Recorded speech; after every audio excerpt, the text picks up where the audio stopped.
چچا آپ میرے ساتھ کل اسکول چلیں گے؟ بھائی خیریت تو ہے نا؟ نہیں، وہ میں نے اپنی اسکول کی فیس جمع نہیں کروائی۔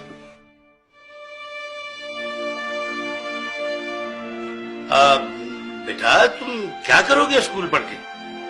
دیکھو تم میرے ساتھ دکان پر آ جانا، میرے پاس 2 ملازم ہیں، جب تمہارے کام سمجھ میں آ جائے گا تو ایک کی چھٹی کرا دوں گا۔ تم لوگ دھیان سے پڑھو، ٹیچر کے آنے سے پہلے اپنا ہوم ورک مکمل کر لو۔ اچھا چچا میں چلتا ہوں۔ ارے نہیں بھائی، کھانا کھا کے جانا۔ ہائے ابھی ہمارا کھانا تیار نہیں ہوا۔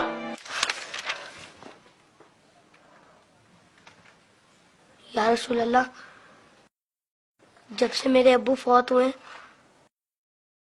مجھے کسی نے پیار نہیں کیا۔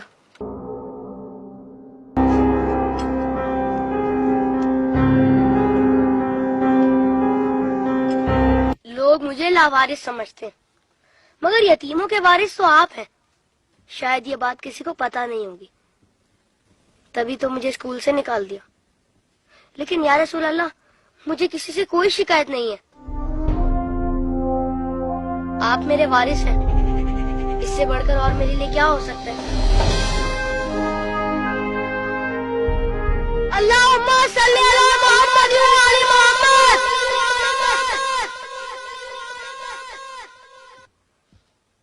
اپنی ولادت کے موقع پر میرا یہ درود شریف قبول فرمائیے۔ سنا ہے آپ اپنے نوازوں سے بہت پیار کیا کرتے تھے۔ امام حسن علیہ السلام اور امام حسین علیہ السلام کو کندھوں پر بٹھا کر سیر کرایا کرتے تھے۔ آپ امام حسین علیہ السلام کے گلے کے بوسے لیا کرتے تھے اور روتے تھے۔ آپ کو پہلے سے علم تھا نا کہ امام حسین علیہ السلام کے گلے کو کاٹا جائے گا؟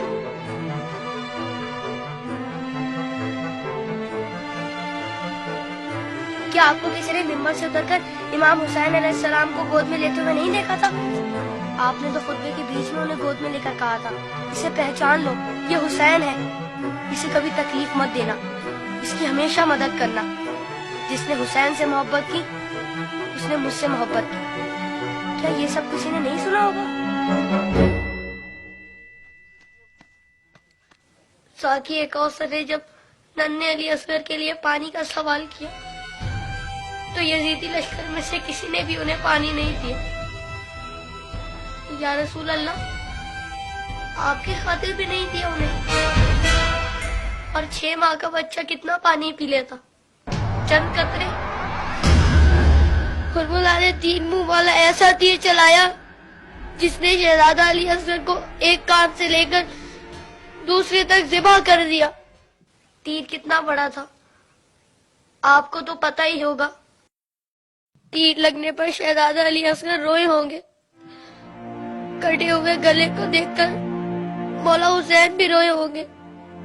ننھے شہزادے کی لاش کو لے کر کبھی مولا آگے بڑھتے تو کبھی پیچھے ہٹ جاتے۔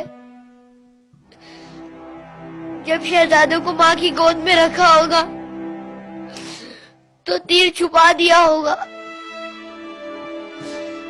ماں نے جب ننھے شہید کو دیکھا تو کہا، ارے تیری عمر کے تو جانور بھی ذبح نہیں ہوتے، ان ظالموں کو تیری کمسنی پر بھی رحم نہیں آیا۔ غازی عباس کے بازو کٹ گئے، سکینہ کی آس ٹوٹ گئی۔ سنا ہے بی بی سکینہ مولا حسین کے سینے پر سوتی تھی، مولا کے دل کا سکون تھی وہ۔ شاید اسی لیے امام حسین نے اپنی شہادت سے پہلے زمین کربلا سے کانٹے چن لیے۔ میرے بات کہیں میری بیٹی کے پاؤں میں کانٹے نہ چبھ جائے۔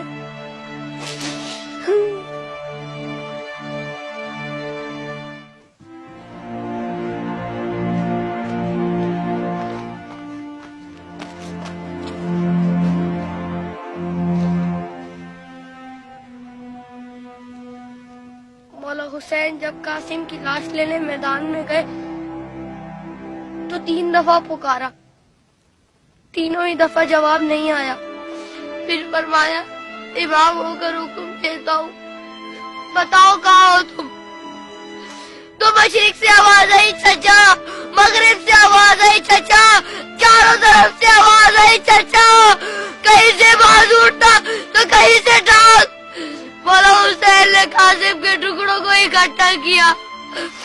اور گٹڑی بنائے اور کہا حسین غریب ہو گیا.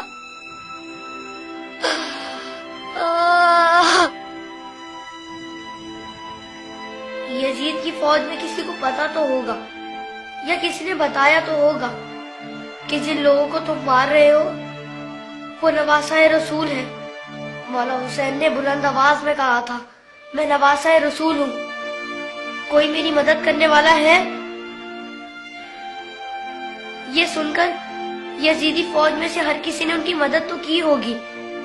سنا ہے یزیدی فوج نے امام حسین کو شہید کرنے سے پہلے نماز پڑھی تھی, اذان بھی دی ہوگی.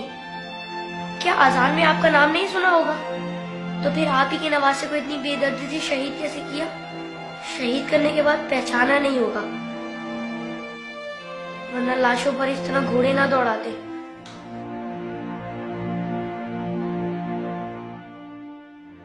عمر سعد کے بعد شمر نے آ کے کہا میرے حصے کا سر کہاں ہے؟ حسین کو قتل تو میں نے کیا تھا, تو نے وہ سر کولی کو دے دیا. عمر سعد نے کہا میں نے تیرے لیے بھی ایک سر رکھا ہوا ہے. شمر نے پوچھا کہاں ہے؟ عمر سعد نے کہا جا نیزے برداروں کو لے جا خیمے کے پیچھے. ان ظالموں نے وہاں جا کر زمین میں نیزے مارنے شروع کر دیے. ایک نیزہ ایسا زمین میں گیا کہ ساتھ علی اصغر کو لے آیا. سب شہیدوں کے سر نیزے پر گئے, علی اصغر کا بدن نیزے پر گیا.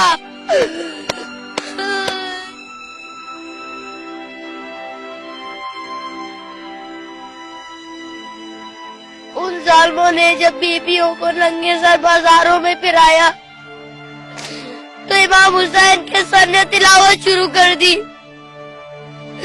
جیسے کہہ رہے ہو اے لوگوں بیویوں کی طرف مت دیکھو, یہ دیکھو کہ ایک کٹا ہوا سر قرآن کی تلاوت کر رہا ہے.